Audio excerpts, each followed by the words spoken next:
Today we've got our eye on Berjaya Sports Toto or B-Toto.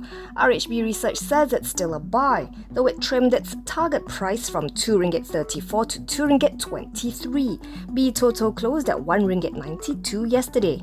Now, the number forecast operators outlets were only able to operate for 2 months in the fourth quarter of FY21 before the lockdown was announced.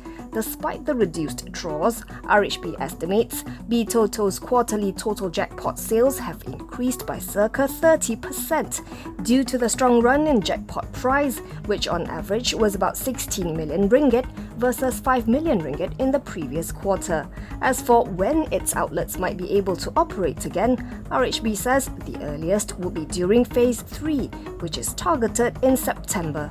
The research house cut earnings forecasts by 14.7% for FY21, 48.7% for FY22 and 2.7% for FY23 after reducing its FY21 to 22 draw days assumption by 16 to 45 days. It also reduced its FY21 to 22 dividend per share forecast to 8 to 12 sen from 10 to 16 sen, as B-Toto will likely be prudent in managing cash flow.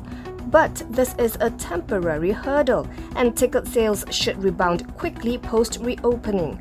RHB points out that as seen in the second half of last year, ticket sales recovered strongly to circa 80% of pre-pandemic levels within 3 months of reopening post-MCO 1.0. B-Toto's low operating expenses of about 10 to 15 million ringgit per month should also partially mitigate the impact of the closures.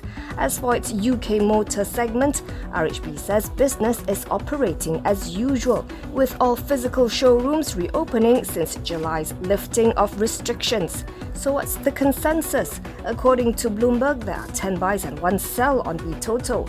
Average target price RM2.40, a potential return of 25% on the stock's last close of RM1.92.